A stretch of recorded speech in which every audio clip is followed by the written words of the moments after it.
हाँ बताइए। तुम्हारा कोई फार्म यहाँ भरा है? हाँ सर मैंने योजना का लाभ तुमको तभी मिलेगा जब तुम यहाँ पास हो। सर मेरे माँ बाप पुराने, मैंने आपको कागज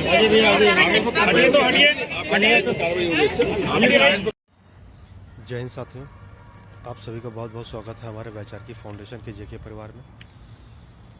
अभी भी जो आपने वीडियो देखा है उसमें हमारे उत्तर प्रदेश के कैबिनेट मंत्री स्वामी प्रसाद मौर्य जी हैं, जो कि श्रम मंत्रालय से विभाग उनके पास है।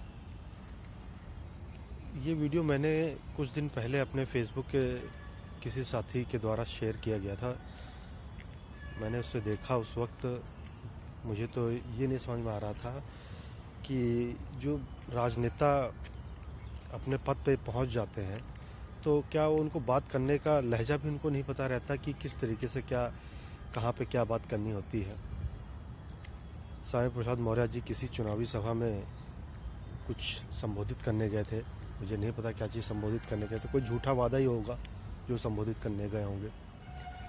और उसी बीच ये महिला आती है उनके पास अपनी समस्या को लेके, और वहाँ पे जब स्वामी प्रसाद मौर्य जी को वो रोकती है तो उनका उस वक्त का जो लहजा था वो बिल्कुल ही अनुचित था, जो कि जब हमें वो चीज़ अच्छी नहीं लग रही तो आप लोग को कैसे अच्छी लगेगी, वो तो स्वाभाविक सी बात है। स्वामी प्रसाद मौर्य जी कोई एक दो पल के राजनेता नहीं हैं, वो बहुत ही ज़्यादा अनुभवी राजनेता हैं। उनसे इस तरीके की गलती होना बिल्कुल ही समझ में नहीं आता है। वहाँ पर उस महिला से वो ढंग से बात कर सकते थे, उनके पास जो वहाँ सुरक्षा कर्मी थे उनसे कह सकते थे कि आप इनकी समस्याओं का निराकरण करिए, या जो भी इनकी समस्या है उसको दूर करिए, या फिर खुद को भी ढंग से वो सुन सकते थे उस महिला की जो भी समस्याएं थी। पर उनका इस तरीके से बात करना बिल्कुल ही मतलब कि दर्शाता है कि आपके अंदर गुरूर एक चढ़ा हुआ है राजनेता का, और ये गुरूर आपके द्वारा या आपकी जो पार्टी है इस वक्त, वैसे आप दल बदल के नेता रहे हैं, पर इससे पहले आप बसपा के नेता थे, फिर उसके बाद कुछ आपने सौदा किया होगा बीजेपी के साथ, जिसको पूरा किया बीजेपी ने। आपसी राजनीतिक सौदे होते रहते हैं जब एक दूसरे पार्टी बदली जाती रहती है, ये कोई नई बात नहीं है।